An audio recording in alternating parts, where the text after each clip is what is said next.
that. You want to? No. Here's why I don't date black women. Listen to me when I'm talking to you lot. I'm listening. Because you lot don't like to listen. I don't date black women because you don't like to get put in your place. Which place? Your place. Which and when you place? get put in your place, you think you got taught like a man. That's why they were cheating on you then. You're not men. That's why they were Watch cheating on this. you. Stay in your place. Cheated on you multiple times. Yeah, I know. And that's why I'm never going to be in your proper man again. Yeah, I'm not with black women because you don't like to get put in your place. Apologies, Listen. Apologies where? Apologies. Oh, wait. Did she just shoot? Did she just shoot on me? Did she just shoot? Go, where's your hair? Where's your hair? Where's your hair? Once you talk about black women, say, you're on your own, my guy. You're on your own. I was with you. Good evening, gentlemen, and a few of you ladies that may be listening. This is Spiritual Art of War, back at it again with another episode. And this time we're going to talk about Ginga Jay from the UK.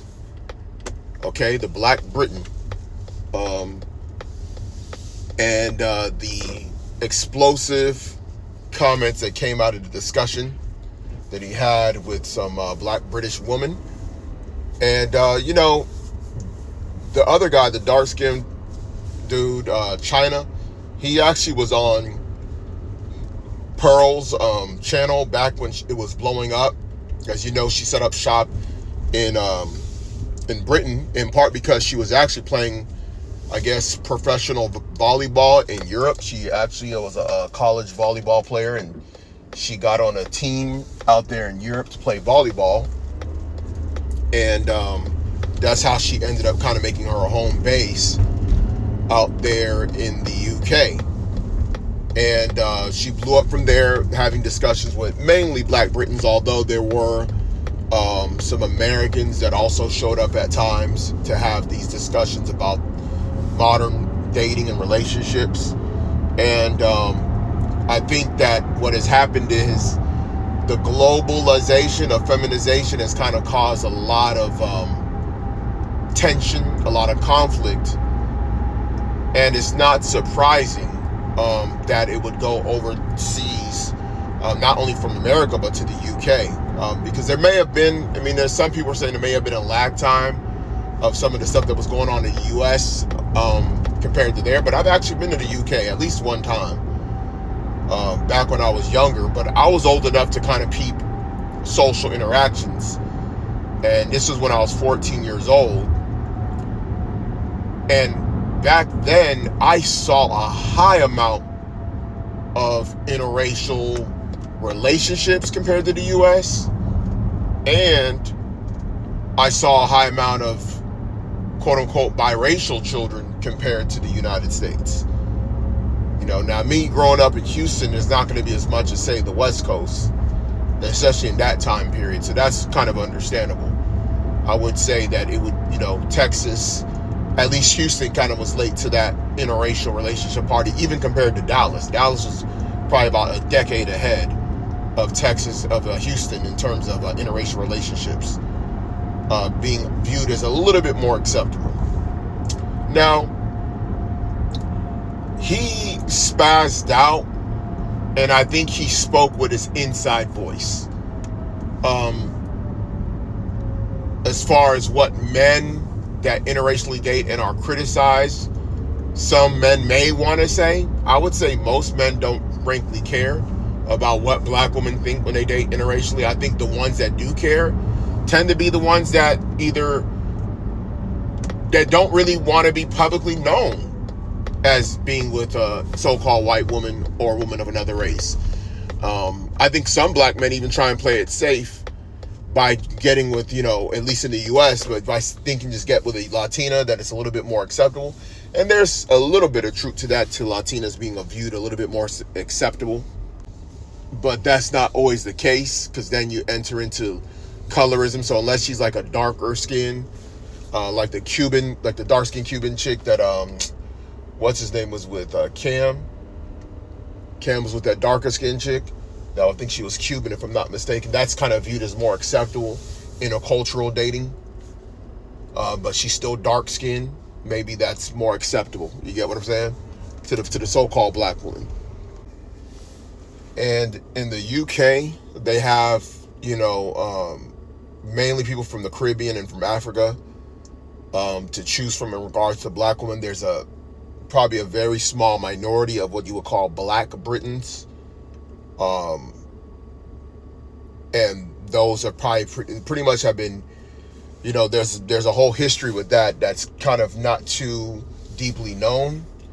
But those black Britons, the men that were there, the ones that probably remained from the Middle Ages into the Renaissance period, that probably survived somehow the time of Oliver Cromwell. Yes, because there were black Britons. I mean, look up modern and ancient Britons. There's a whole history. Not only that, they have actual Middle Age paintings. Wild Man in the Moor, look it up, of black men, in high level positions, kings, princes, dukes, knights, so on and so forth.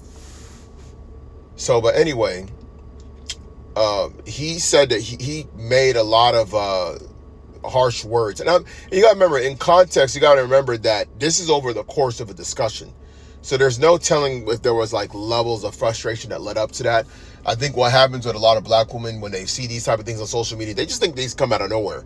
And it's very common because what happens is people don't look at the build up towards that particular outburst. But I don't think he should have had an outburst like that. I think whenever in that situation, you just calmly state that, hey, other races of women or other nationalities, they treat me better, and I'm with one right now. You always, I think most black men that even date interracially, it's not like they don't find black women attractive. It's just that a lot of time it's an attitude issue. And that's what you got to just say. Hey, if I meet a black woman that has the attitude of my current woman, who's Indian, because I think his woman is Indian, with real Indian hair, which, he was throwing jabs at that, then he said he would consider. It's just that he happened to meet a woman that treats him very well, and he wasn't going to turn that down. I think that black women in Britain and in the U.S. have a high level of insecurity, and I think even more so in Britain, because the black population, percentage-wise, from a concentration level, is a lot less. I think that even a lot of Europeans, especially their women, especially in Western Europe, they're way more liberal when it comes to interracial dating.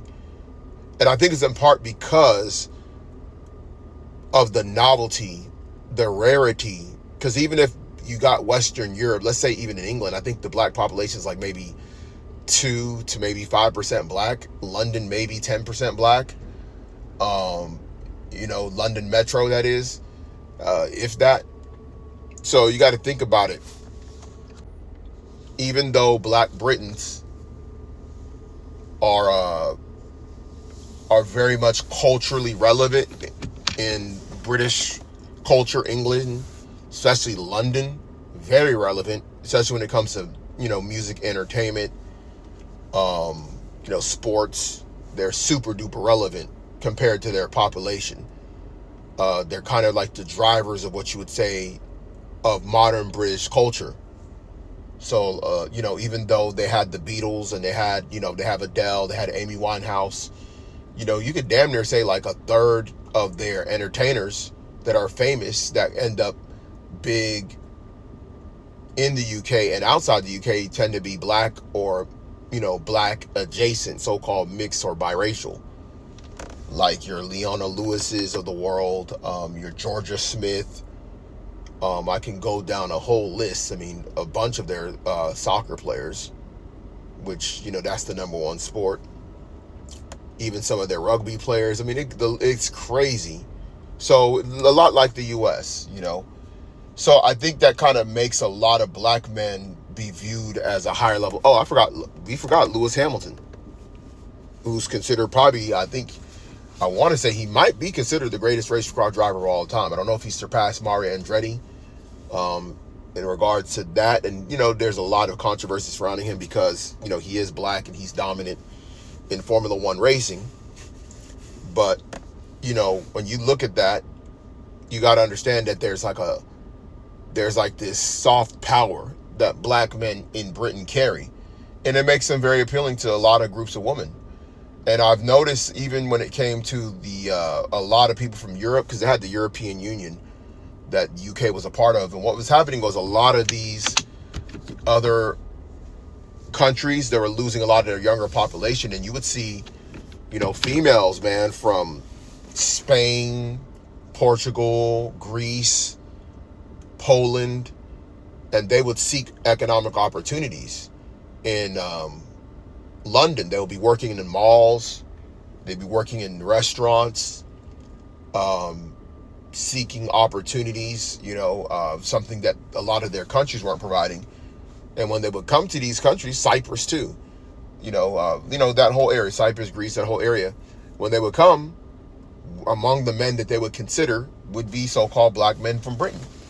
So I think there's like this social pressure on the dating market for black women in Britain that has caused this major amount of tension. And I don't think that black women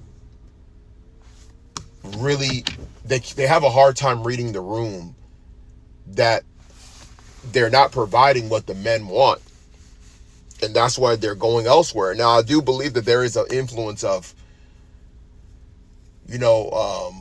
white so-called beauty standards that could be causing it. But man, I've seen some videos of black women in London.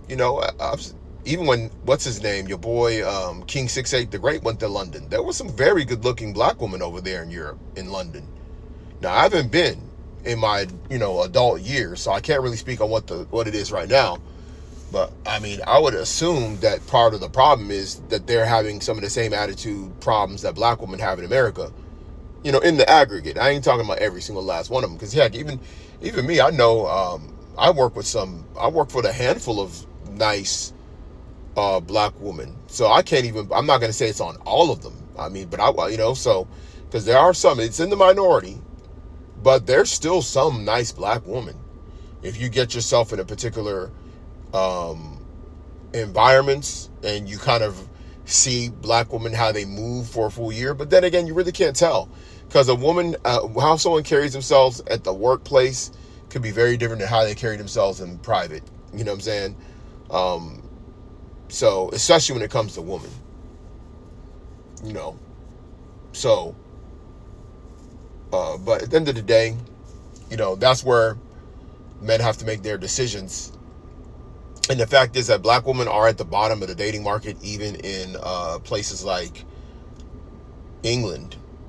The Asia, what they call Asian is, the South Asian, the Pakistani, Bangladeshi, Sri Lankan, and Indian women are definitely going to be what black men would consider. You do have those Indo-Caribbean, Indo-South Guyanese, like Trinity, Guyana, that also moved over there too.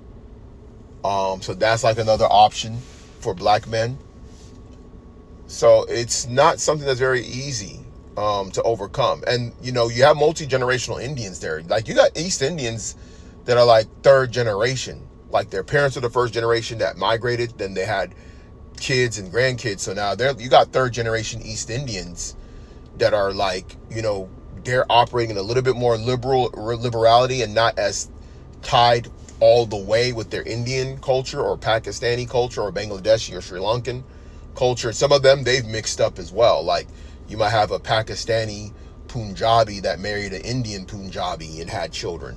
Some of the times they even marry, the men might marry a white woman and have kids, so that kind of changes the dynamic as well. So those are like options, for some of these men. And there's East Asian too. I was even shocked. I've actually seen like a handful of East Asian, Chinese, even Vietnamese, that moved out over there, so you do have that as well. So that's another option. So, I'm not even surprised by the tension. I'm just surprised by how he responded. So it's crazy. Now, this is how I look at some of it, right? Like I said again, those hot button discussions and these type of they're meant to stir up this type of energy. Because the thing about it is, you're explaining something, and I think China alluded to it in the aftermath. He's like, you're not going to win this discussion because at the end of the day, it's a loaded question. And there's no right answer to telling black women why you date out. You know what I'm saying? There is no right answer. And I'm going to tell you this. There's black women that, I mean, you know, it's kind of shocking too. I've actually seen, and it's in the minority, but I've seen very good looking black women have a problem with interracial dating. Like very good looking ones. And I've seen that on the college campus where you had some, you know, good looking black women that were worried because they didn't want to not have the options if brothers was dating out. And they kind of voiced their opinions against it. You know what I'm saying? Where it's like, damn, you good. You know what I'm saying? Like, you gonna get something.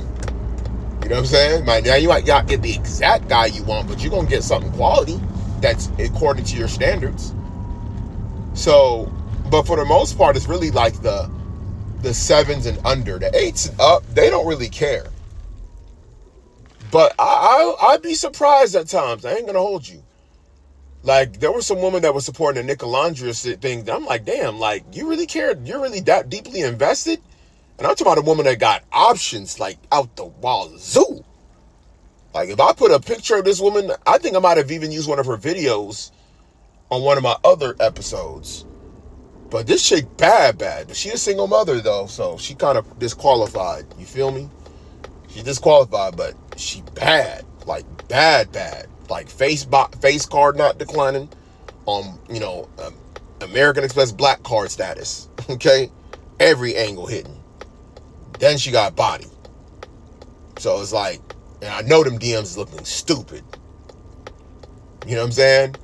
But she was kind of like, in that Nicolandria stuff heavy, like, black women being loved out loud by other men. But you know what I think it is too? You got to remember that, and I know this for a fact, because I've really been around white boys for real, bro. Like, suburban white boys and, you know, upper class, especially when I was in college. They're not checking for black women like that, bro. If anything, it's more experimental. And, but even if it's a white boy got a ton of options, let's say he really, like Himothy, he really Chad. The Chad types don't even have black women as like their rotational options. Because even when the white dudes have options, they don't go to a black club or a racially mixed club to go pull black women, if you get what I mean. And I know this for a fact. Like here in Houston, a white dude that's making money, that is hitting on all the metrics, you know, he looking like freaking, you know, Paul Walker, the Paul Walker type white boys, and they got bread, and they come from like a legacy background. Bro, when they go out in Houston, they're going to like Midtown Heights, and they're going to like the spots where their people be at, you know, and the kind of like so-called non-white girls that be at these spots, it'd be like Asians. It'd be like those whitewashed Asians from like Memorial and River Oaks and stuff. You know what I'm saying? From Rice Village, Bel Air, it'd be them types. Y'all, if you from Houston, you know exactly what I'm talking about. And it'd be like some Latinas from them same areas too. Like them real whitewashed Latinas. Because trust me, there's like 3 different types of Latinas in Houston, maybe 4. You know what I'm saying? You got the whitewashed Latinas. You got the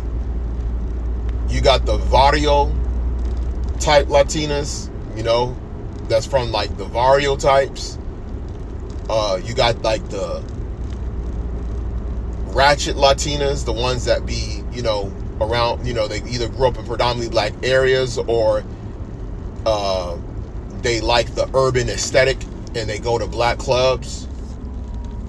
And then you got like the new Johnny come lately, what I call the Paisa Latinas, like the ones that came newly from like, that don't speak English well. They from Venezuela, Colombia, you know, Mexico, Central America, those types.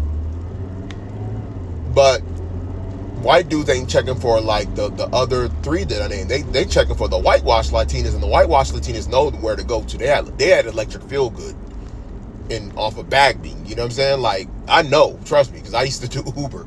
You know what I'm saying? And I'd see these spots, pick up people and drop off from these spots, so I know exactly like the type that be out there, bruh. Like the white boys, and they ain't checking them for them. So at the end of the day, I would assume that there's some parallel with that in the UK.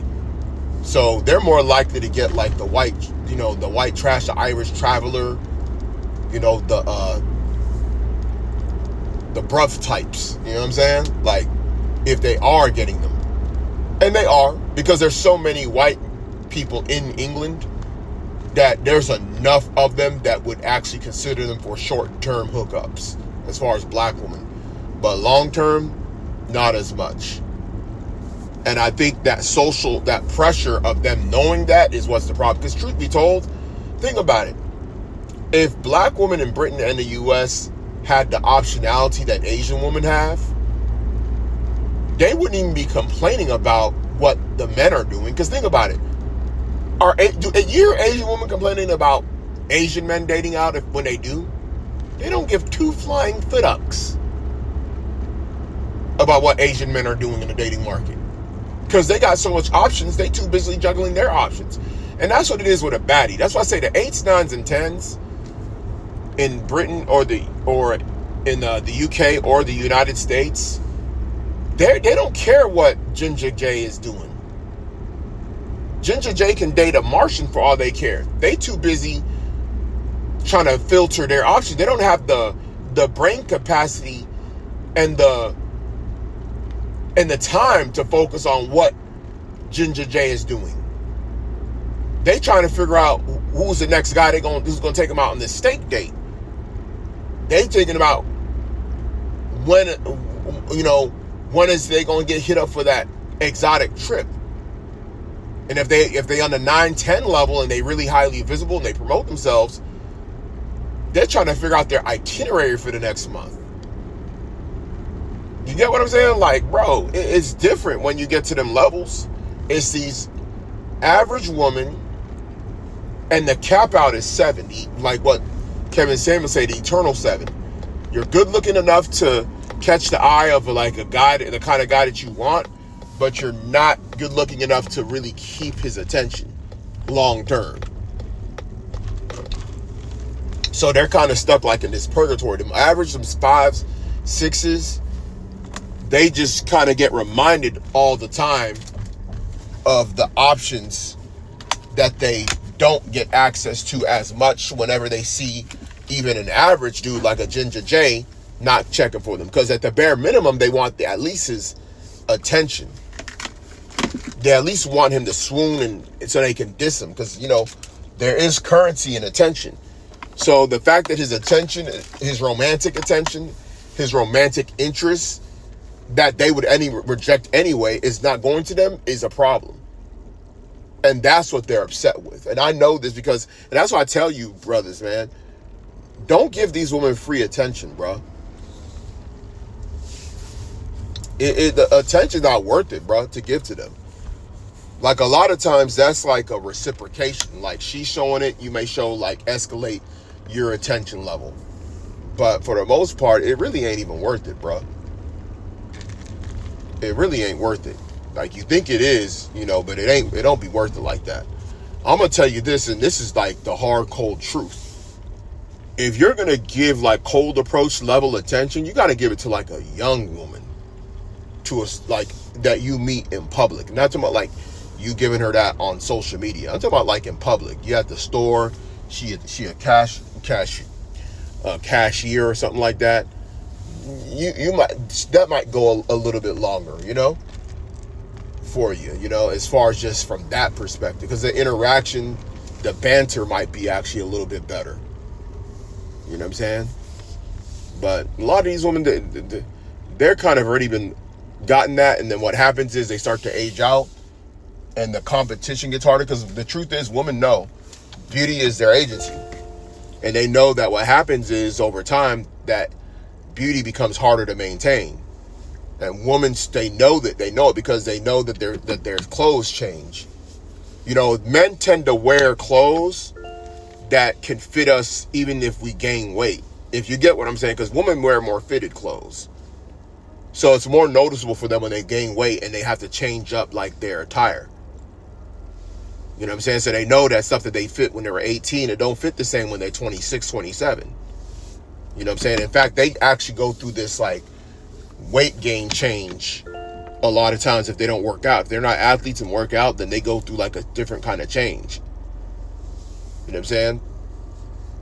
And sometimes it's beneficial because they get curvier, you know, more plump, more juicy, and men like them. You know what I'm saying? But when they get to a point where it's like overboard, they know it. So it kind of is what it is. But let me know what you think in the comments.